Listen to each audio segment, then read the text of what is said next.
How are you guys feeling about the Patriots offseason though? Are you happy with all the moves? Are you have you been in the nitty gritty figuring out who your coaches are going to be? Have you seen like coaching hires happening? Who are you liking? Who are you not liking? What's going on? You getting good guys? I've just been reading like new. It's like offensive line ankle brace coordinator Hey, hired on day they 3. I'm like, yeah, great. I'm going to learn all their names.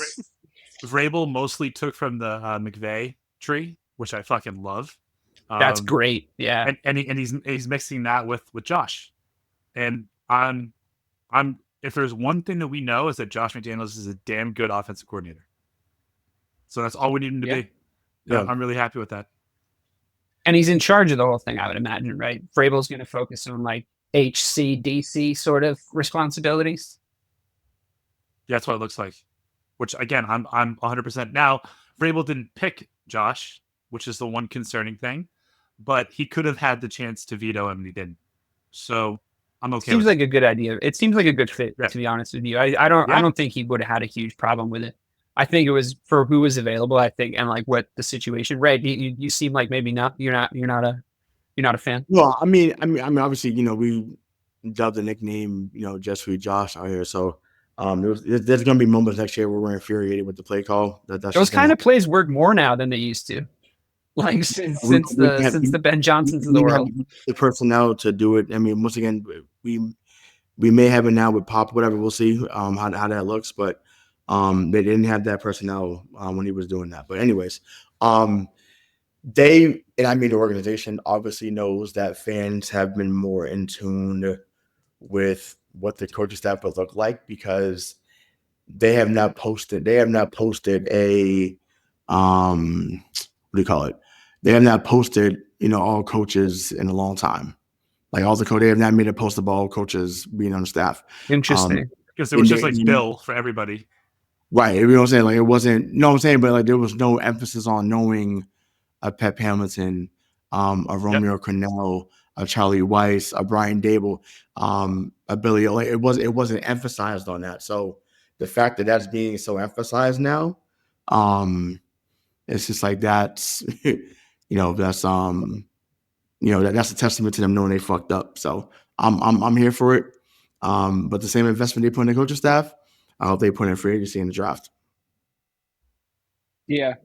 Yeah, it's really all about those two things. I'm kind of gunning for a lot of the same positions too, so I'm interested to see who gets who between our two teams.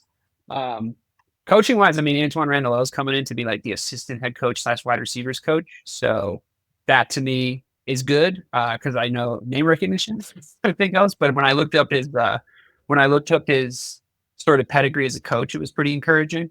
And then, yeah, I think the Eric Bieniemy hire as a running backs coach is sort of a luxury hire for a position that is lower than the position I've seen him be good at. Like, but Mike's whole case he made a couple of weeks ago for Eric Bieniemy being your guys' OC.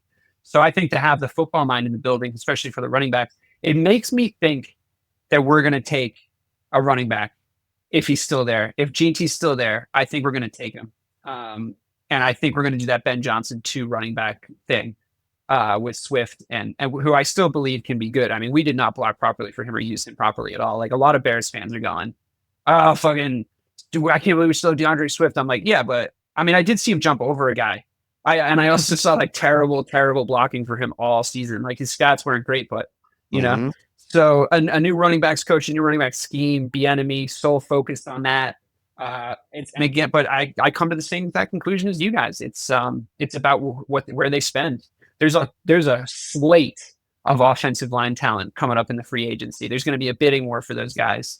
And I can't think of two teams that need them more than mine and yours to get good quickly. You know what I mean? Like if both of us add an offensive and defensive line, we have a lot of the other stuff, or we go to the draft for that stuff. So I'm always a proponent of veteran players on the lines because I think it takes time to learn in there, and you can be a freak athlete in like more so on the defensive side of the ball and make plays. I'd rather maybe draft a rookie defensive line guy. I don't know why that makes sense in my head, but I think that interior guards and tackles take time to develop.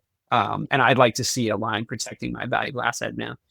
But yeah, I mean, we'll see how it goes, fellas. We're going to watch the Super Bowl. We'll react to the Super Bowl. Then I'm sure over the course of the off season, we'll talk about the moves that we're making. Free agency deadlines will come up. Negotiating will start to happen. Players will be talking.